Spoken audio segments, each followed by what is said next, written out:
विविध भारती पुणे ठळक बातम्या. मराठा आरक्षणाच्या अंतरिम स्थगितीवर सर्वोच्च न्यायालयाच्या घटनापीठासमोर आज सुनावणी होणार आहे.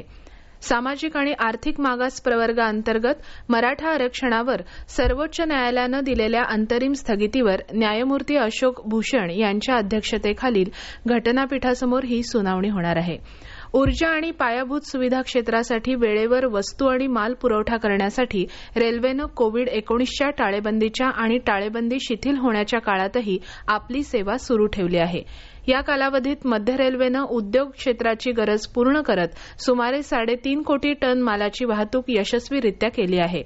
तसंच या कालावधीत अखंड वीज पुरवठा करण्यासाठी आवश्यक असलेल्या कोळशाची वाहतूकही 2 लाखांपेक्षा जास्त वाघिणीद्वारे करण्यात आली, असं मध्य रेल्वेनं प्रसिद्ध केलेल्या पत्रकात म्हटलं आहे. अभिनेता सुशांत सिंग राजपूत आत्महत्या प्रकरणी अंमली पदार्थ नियंत्रण विभागानं आज सकाळी अंमली पदार्थांचा अवैध व्यवहार करणाऱ्या रिगल महाकाल याला अटक केली आहे. त्याच्या अंधेरी आणि लोखंडवाला संकुलातील घरांमधून मोठ्या प्रमाणात अंमली पदार्थ जप्त करण्यात आले आहेत. या प्रकरणी याआधी अनुज केशवानी याला अटक करण्यात आली होती. त्यांच्या चौकशीतूनच रिगल महाकालचं नाव पुढे आलं आहे.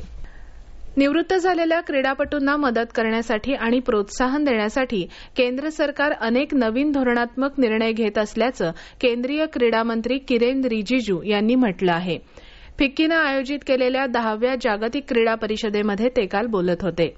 देशातल्या क्रीडा संस्कृतीला नवा आकार देण्यासाठी तसंच निवृत्त खेळाडूंना उत्पन्नाचं साधन मिळावं या हेतूनं देशभरात 1000 खेलो इंडिया लघु केंद्रांची स्थापना करण्यात येणार असल्याचं रिजिजू म्हणाले.